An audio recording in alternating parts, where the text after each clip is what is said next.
Hello my dear student, now question number 23rd question में given है explain why a horse can not pull a cart and run in empty space. Okay, तो यहाँ पर सबसे पहले हम first वाला क्वेश्चन सॉल्व करते हैं जिसमें लिखा है कि एक हॉर्स जो है वो फ्री स्पेस में एक कार्ट को क्यों नहीं खींच सकता है।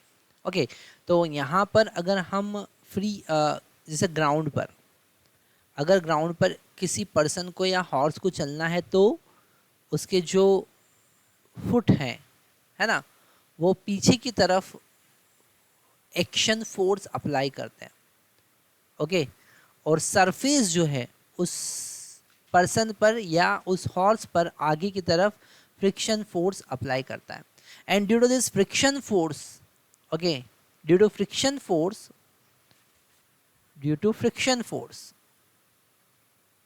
friction force any person can walk on this surface. Okay, any person or horse can walk on the surface. Okay, it is not possible in free space. It is not possible in free space में ये possible नहीं है, इसलिए वो नहीं move कर पाता है। ओके, तो वहाँ पर ऐसा पॉसिबल नहीं है, फ्रिक्शन अवेलेबल नहीं है, इसलिए वो मूव नहीं कर सकता है। बी वाला पार्ट हम देखते हैं। ओके, बी वाले पार्ट में क्या गिवन है जरा एक बार ध्यान से समझते हैं। क्वेश्चन में गिवन है कि passenger are thrown forward from their seats when a speeding bus stop suddenly, है ना, due to inertia of motion.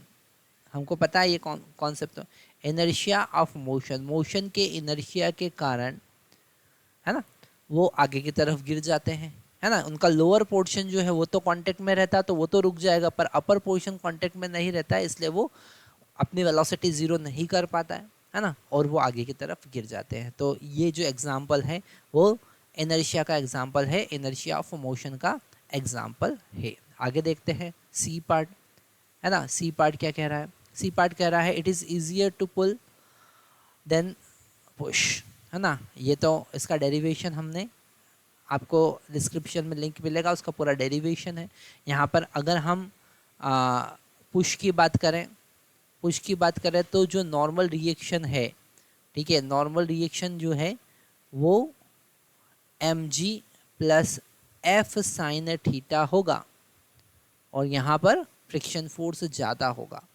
अगर हम पुल की बात करें तो नॉर्मल रिएक्शन के साथ में एक कंपोनेंट एफ साइन थीटा का ऐड हो जाएगा, और नॉर्मल रिएक्शन जो होगा वो mg minus F sine theta होगा। फ्रिक्शन फोर्स कम होगा क्योंकि friction force is equal to mu into normal reaction. तो फर्स्ट केस में फ्रिक्शन फोर्स ज़्यादा होगा, सेकेंड केस में फ्रिक्शन फोर्स कम होगा।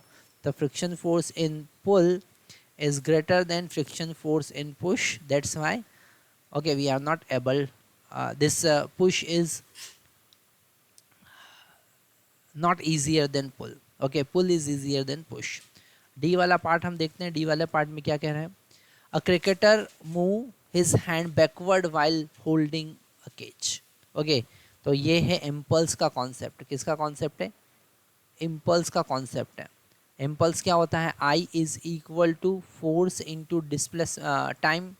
ओके, क्या है? Time of contact into force. तो जब टाइम ऑफ कॉन्टैक्ट हम इंक्रीज कर देंगे तो फोर्स क्या हो जाएगा? रिड्यूस हो जाएगा। ओके, टाइम ऑफ कॉन्टैक्ट अगर आपने बढ़ाया तो फोर्स क्या हो जाएगा? रिड्यूस हो जाएगा, और फोर्स रिड्यूस हो जाएगा तो उसको हाथ में लगेगी नहीं, जर्क कम हो जाएगा। ओके, तो that is the concept of impulse. Okay, इसलिए वो अपने हाथों को पीछे की तरफ मूव करता है थोड़ी देर के लिए ताकि उसका टाइम ऑफ कांटेक्ट बढ़ा दे। तो हम ये लिख सकते हैं to increase time of contact increase करने के लिए। ये कॉन्सेप्ट किसका है? ये कॉन्सेप्ट इनर्शिया का कॉन्सेप्ट नहीं है, ये कॉन्सेप्ट इम्पल्स का है। Thank you.